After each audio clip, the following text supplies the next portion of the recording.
Mi despedida de Bilbao fue porque pasó algo en la familia. Bueno, que me perdone mi hijo. Venía una manifestación de la ETA. Los terroristas. Sí, no eran terroristas, era el pueblo vasco. Porque Franco cometió un error. Tú no le puedes prohibir a un pueblo milenario su idioma. Y no prohibían que los campesinos hablaran el euskera. Y eso era criminal. No estoy hablando más de Franco porque yo adoro, porque Franco creo que salvó a España. Pero sí también no era correcto que una persona que tiene un idioma que es anterior al latín y al griego, tú lo obligues a que no lo hable, que todavía no se sabe de dónde salió la euskera. Porque no tiene ninguna conexión con esos idiomas. Pero después se les fue un poquito la mano en cuanto a las acciones de terror. Duró mucho tiempo. Precisamente. ¿O eso cayó en manos de personas equivocadas? No, después? precisamente fueron personas, porque fueron. Es duro de hablar, pero hay que decir la verdad. Fueron personas que bajaban de la montaña que no sabían castellano, lo maltrataban porque no sabían castellano. Porque todavía nadie sabe en el mundo de dónde salió la euskera. ¿Cuántos años estuviste tú? En total, por allá estuve viviendo y teniendo un apartamento y todo 40 años. 40 años. ¿Qué fue lo que pasó con la manifestación que te obligó? Mi hijo venía en la manifestación, gritando Gora Euskadi Eskatuta, viva Euskadi libre. Y yo me dije mentalmente, perdona mi hijo si me estás viendo, le dije, el que te va a escatutar a ti soy yo. Y cogí y lo mandé para Irlanda. A estudiar. A estudiar, para que aprendiera inglés. Y vine a Estados Unidos. Y fui a la General Electric. Y le dije, bueno, yo hasta el momento he cumplido mi trabajo, ustedes me dicen que estoy satisfecho y tal, pero yo tengo un problema familiar. Yo tengo a mi hijo en Irlanda aprendiendo inglés y yo no quiero que se me meta en la ETA. Y yo vine, la General Electric me dijo, bueno, la persona que estaba encargada en ese momento, que se llamaba Dale Fry, me dijo, Mario, regresa a España, que yo voy para allá en octubre y hablaremos. Y yo regresé a España y cuando él fue en octubre, fuimos a una comida. Fue muy curioso porque después que yo hice mi presentación, él dijo una frase muy linda, dijo que la forma de Mario era saber hacer y saber andar, porque decía que yo convencía. Entonces, cuando salimos de la cena, me dijo, you got a job in New York. Tienes un puesto en Nueva York. Cuando los americanos regresaban de la General Electric a España, a Estados Unidos, sin trabajo. A mí me dieron un trabajo en Nueva York. ¿Y ese puesto de qué fue? Relaciones bancarias. Entonces, imagínate, de estar en una oficina, ser de director financiero, porque fue lo que yo llegué a ser, vicepresidente, director financiero de una fábrica de 6.500 obreros y empleados. Ahí se hacían locomotoras, se hacían turbogeneradores enormes. Entonces, venir a meterme en una oficina en 570 y Lexington Avenue era como volverte loco, hacer estudios financieros. Y empecé a eso. Y Dios siempre ha estado de mi lado. En eso, el viejo que estaba en la General Electric, ¿ves?, que era el que estaba encargado de todas las relaciones bancarias, se muere. Y me agarran a mí y me dan el puesto. Y ahí entonces empecé de nuevo, Mario de Echevarría de nuevo. De relaciones bancarias para todo el mundo. Y trabajando ya en esa situación, ya yo estaba encargado de trabajar ya con los bancos, con los gobiernos, por ejemplo, con el Exim Bank, con todas esas cosas. Sigo en toda esta cuestión y llega un momento en que la General Electric vende su edificio, dona su edificio en Lexington Avenue, en la 47. Entonces a mí me trasladan para los headquarters de General Electric en Fairfield, Connecticut. Y hay el problema de Sudamérica, que no había financiación para Sudamérica. Entonces me preguntan qué se podía hacer. Y digo, vamos a buscar una financiación en otra parte. ¿Pero cómo en otra parte, Mario? Y bueno, a mí sí me ocurre, voy a Japón.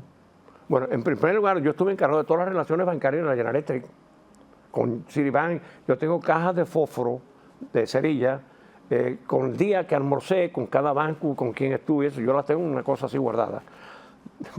Lo mismo ocurrió, yo tengo barajas de todas las aerolíneas, de todo lo que volé alrededor del mundo. Todo eso lo tengo guardado. Entonces, a mí se me ocurre, vamos a buscar formas de financiación para Sudamérica. Entonces fue que fui a Japón y negocié con varias compañías, pero llegué a un acuerdo con Mitsubishi, que fue muy curioso, porque fue un acuerdo que los forcé a que tenían que firmar el acuerdo con exclusividad para la General Electric, que ellos no podían hacer trabajo para ninguna otra empresa americana, y la firmaron. Y entonces fue donde yo empecé entonces el financiamiento para América Latina de la fábrica de General Electric de equipos de electromedicina, ¿cómo se llama? Todo lo que es los equipos de electromedicina. Y ahí fue donde me trasladaron ya para Miami, para cubrir América Latina, porque ellos quisieron trasladarme a Brasil, porque había una fábrica grande en Brasil. Yo dije que no, que si querían que yo cubriera América Latina, porque yo hablaba portugués y hablaba español, que me trasladaran para Miami. Y me hicieron una oficina en Fort Lauderdale para cubrir Sudamérica. Y entonces empecé a trabajar con Japón y tenía japoneses trabajando conmigo. ¿Y qué te voy a decir? Era precioso, dándole la vuelta al mundo. En 5 veces le di la vuelta al mundo en una semana, porque los equipos de electromedicina venían de Japón, de Francia y de Estados Unidos. Y yo tenía que estar comunicándome con todos y visitándolo. Y perdóname que me estoy posiblemente yendo, pero llegó el momento en que ya me daba pena con mi mujer, porque me pasaba la vida en un avión. Y en eso viene un plan de retiro de la General Electric para reducir personal. Y yo me acojo. Aquello fue un desastre. La General Electric se volvió loca, que como yo me iba a retirar en ese momento con todo lo que yo tenía conmigo. Y a mí me daba pena con mi mujer, de verdad, porque era demasiado lo que yo estaba en un avión. Vaya, se me pasó no haber traído el pasaporte, porque es que es curiosísimo, yo lo guardo como una joya, porque lo pedí cuando lo entregué, es con hojas así colgando, y entonces dije que no, que me retiraba, y me retiré. Y cuando me retiré, dije, bueno, ahora voy a vivir feliz, tranquilo y tal. Y se me seguí metiendo en enredo. Entonces me metí, bueno, déjame concluir lo de la General Electric. Ellos me pidieron, porque yo tenía 3 japoneses trabajando aquí conmigo, y me pidieron, yo tenía personas trabajando, porque como estaba trabajando con Japón, entonces me pidieron que yo fuera a Japón y que le explicara a Mitsubishi que mi retiro era decisión mía. Y yo fui a Japón y tuve el honor de cenar con el señor Kobayashi, presidente de Mitsubishi Corporation. Y me dijo textualmente, un poco pesado, ¿no? Pero me dijo que hasta haberme conocido a mí, había siempre pensado que los únicos buenos trabajadores del mundo eran los japoneses. Pero que después de haberme conocido a mí, él consideraba que los cubanos éramos tan buenos como los japoneses. Qué bueno. Eso me lo dijo a mí el señor Kobayashi. Merecido. Entonces, yo hago mi plan de retiro y tal, porque me quise acoger, ¿no? Y la General Electric busca una persona para cubrirme, porque el jefe que estaba también le molestaba el sueldo mío. Mi sueldo era altísimo en ese momento.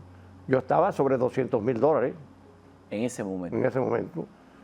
Y quería buscar uno, y buscó a uno y se formó un enredo enorme y vino a traerme una placa y me dice, Mario, ¿quién sabe que tú te vas a jubilar? Dije, el mundo entero, pues ya se lo he dicho a todo el mundo. Y era verdad. Por donde quiera que fui, mira, me homenajearon en Chile, me homenajearon en Brasil, me homenajearon en Argentina, porque eso era a mí me dijo un día una persona, ¿por qué tú siempre enseñas el día que sepan más que tú, te quitan el puesto. Y mi respuesta fue, el día que sepan más que yo, que cojan el puesto. Pero había una confianza absoluta en mí, en la General Electric. Es más, mira, hay un capítulo que es el siguiente. Cuando Carter le hace cerrar a la General Electric la fábrica de turbogeneradores nucleares de San José, California, y vino Reagan, Reagan quiso abrir la fábrica. Quien fue a discutir con el gobierno americano si se abría o no se abría fue Mario Echevarría, representando a la General Electric.